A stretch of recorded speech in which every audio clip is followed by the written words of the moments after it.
লক্ষ্মীপুর সদর উপজেলা জব্বার মাস্টারহাট উচ্চ বিদ্যালয়ের রি-ইউনিয়ন অনুষ্ঠিত হয়েছে। বৃহস্পতিবার ৩ এপ্রিল দিনব্যাপী নানান আয়োজনে প্রাক্তন শিক্ষার্থীদের মিলনমেলা অনুষ্ঠিত হয়। এতে প্রধান অতিথি হিসেবে উপস্থিত ছিলেন সাবেক সংসদ সদস্য আবুল খায়ের ভূঁইয়া।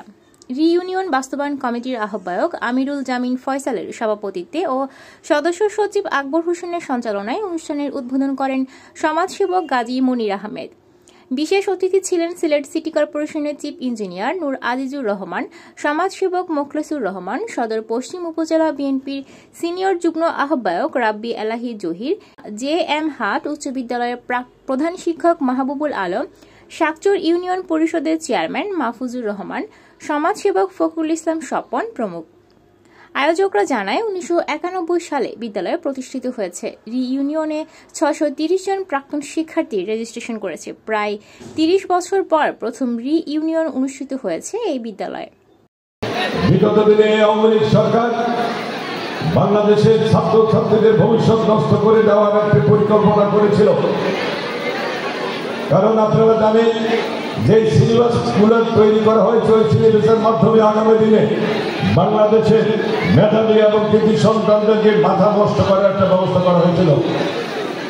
ঢাকা বিশ্ববিদ্যালয়ে বিভিন্ন সাবজেক্টে যখন মেধার তালিকা অনুসারে কম্পিটিশন দেখা গেল যে অনেক ডিপার্টমেন্টে একজন দুজনের বেশি ছাত্র সেখানে চান্স পায়নি। কারণ ম্যাট্রিক ইন্টারমিডিয়েট এই সরকার এমন অবস্থা করেছে সিলেবাসে ক্লাস 1 থেকে ইন্টারমিডিয়েট পর্যন্ত বাংলাদেশের শিক্ষার ব্যবস্থাকে মেরুদণ্ড ভেঙে দেওয়ার ভারতীয় আধিপত্যের সম্প্রসারণবাদের বিরুদ্ধে চক্রান্তের শিকার হয়ে শিক্ষা ব্যবস্থাকে ধ্বংস করার একটা শেষ পর্যায়ে ব্যবস্থা করা হয়েছিল। অনেক স্কুলে ছাত্রছাত্রীদের অভিভাবকরা দেওয়া বন্ধ করে দিয়েছে বিভিন্ন মাদ্রাসার কত ছাত্রছাত্রী। আমি এটা হিসাব করে দেখলাম ওই সিলেবাসের কারণে অনেক অভিভাবক, যেহেতু আমাদের এই অঞ্চল ধর্মীয় অনুভূতি সম্পন্ন অঞ্চল, সিলেবাসের বিভিন্ন রকমের দুষ্কৃতি থাকার কারণে এই অঞ্চলের অভিভাবকরা অনেক ছাত্রছাত্রীদেরকে মাদ্রাসায় পড়ানোর ব্যবস্থা করেছে। ইনশাআল্লাহ ভবিষ্যতে এই সমস্ত বৈষম্য আর থাকবে না, সকল জায়গায় সমান। এবং বিগত দিনের যে সিলেবাস ইতিমধ্যে অনেকটা তাই সিলেবাসকে কাটছাট বাদ দেওয়া হয়েছে। ভবিষ্যতে আল্লাহ যদি আমাদেরকে ক্ষমতা নেন, আমরা এদেশে সকল শিক্ষাবিদ শিক্ষক অনুরাগী সেবা করে বিজ্ঞান ভিত্তিক সমোপযোগী একটি আমরা সিলেবাস তৈরি করব, যার মধ্যে আমাদের এই অঞ্চল সারা বাংলাদেশের ছাত্রছাত্রীরা বিশ্বের যে কোনো জায়গায় কম্পিটিশনে যাতে করে তারা উঠে আসতে পারে, সেটার জন্য উপযোগী শিক্ষা ব্যবস্থা গ্রহণ করতে হবে। এছাড়া বাংলাদেশের টিকার কোনো অবস্থানের সম্ভব হবে না। একটি বিষয় সেটা হচ্ছে শিক্ষা কীভাবে হবে। এই পাশে রসুলগঞ্জ হাই স্কুলের যিনি ম্যানেজিং সভাপতির দায়িত্ব পালন করেছেন আমাদের তথাকথিত এমপি নয়ন সাহেবের ভাগিনা কবির বাটারি, উনি প্রধান শিক্ষকের 14 বছরের ওনার থেকে 22 লাখ টাকা নিয়ে গেছে। এটা পৈতৃক সম্পত্তি, সারা দেশ লুটপাট করে তারা খেয়েছে। তারপরে তাদের লোভের শেষ নাই। একটা শিক্ষা প্রতিষ্ঠান তারা এসেছে ছাত্রছাত্রীদের অনুদানে সে শিক্ষা প্রতিষ্ঠান চলে, সেখানে গচ্ছিত টাকা সেটাও তারা লুটপাট করেছে। বাজারের মসজিদ, সে মসজিদের নিজের সভাপতি হয়েছেন নবী চৌধুরী, আর ট্রেজারার বানিয়েছেন অলিখিতভাবে হিন্দু কি নাম জানি প্রদীপকে ট্রেজারার বানিয়েছে। এখন সেটা হদিস নেই। এই হলো বাংলাদেশের অবস্থা বিগত দিনে। এখন আসলে তাদের গোড়াইলে বলো এদেরকে মানুষ বিশ্বাস করতো না আমরা বললে। এখন দেখেন হাসিনা চাচাতো ভাই, সে এখন নিজের বাপের নাম নিজের স্ত্রীর নাম ভারতে আধার কার্ড করে এখন দিব্যি হিন্দু অবস্থান করে এখানে খাওয়া দাওয়া করতেছে, কোনো অসুবিধা নেই। হাসিনাকে এদেশের যত মায়ের মুখ খালি করেছে,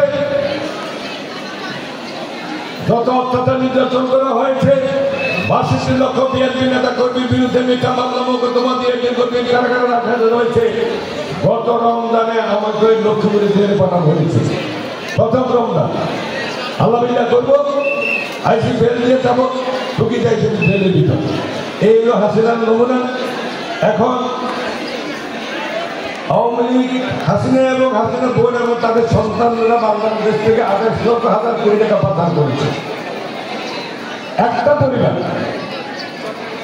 বরুণ শেখ মুজিবুর রহমান যেইভাবে পত্র পত্রিকায় মিডিয়া এবং বই পুস্তকে এটাকে আপনার উপস্থাপন করা হয়েছিল, মনে হয় নবীন আসন না হলেও সাবেক কাছাকাছি অবস্থা নিয়ে গেছিল।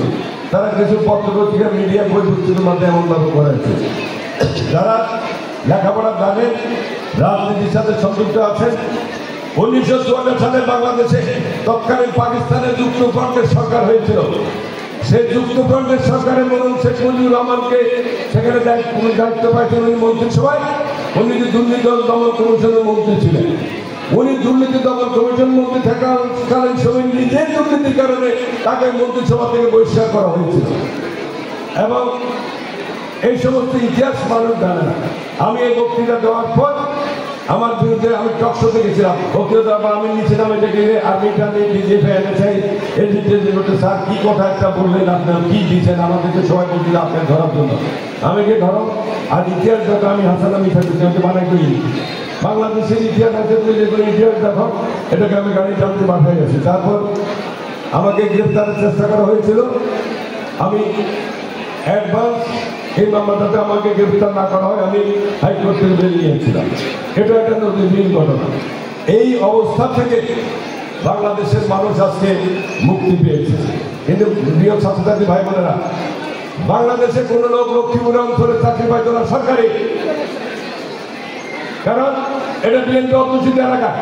বিসিএস, পুলিশ, আনসার, আর্মি এবং স্পষ্ট যে সমস্ত টাকা ছিল আওয়ামী লীগ করলেও আওয়ামী লীগ বিশ্বাস করতো না, বলে যে দিনে আওয়ামী লীগ রাখতে বিএনপি।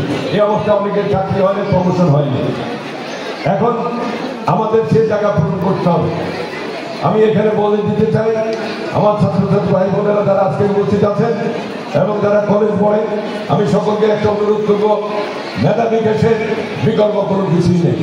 রাজনীতি হবে, রাজনীতি যাবে, কিন্তু আগামী ভবিষ্যৎ আমার বাংলাদেশকে যদি আমরা বিনির্মাণ করতে চাই, আমাদের যে 31 দফা তারেক রহমান দিয়েছেন, ওই 31 দফার অন্যতম দলে বাংলাদেশের শিক্ষা ব্যবস্থার আমূল পরিবর্তন, সময়োপযোগী শিক্ষার ব্যবস্থা গ্রহণ করা এবং সময়োপযোগী বৈজ্ঞানিক ভিত্তিক এবং কারিগরি ভিত্তিক শিক্ষা গ্রহণ করা। আমরা শুধু একদিকে বিশ্বের নানান দেশে নানানভাবে বিশ্ব পরিচালিত হচ্ছে। আমাদের দেশের জনসংখ্যা বেশি, তার পরিমাণ আমরা চাকরি সুযোগ সুবিধা কম, আমরা বিদেশে থেকে যাতে আমাদের সন্তান সন্ততিকে আমরা পাঠাইতে পারি। সেই জন্য এদের শিক্ষা ব্যবস্থাকে পরিবর্তন করে তাদেরকে সে সমস্ত ট্রেনিং দিয়ে দ্রুত সময়ে যাতে করে ওই সমস্ত দেশে আমরা কাজে লাগাতে পারি, সেদিকেও আমাদের লক্ষ্য রাখতে হবে।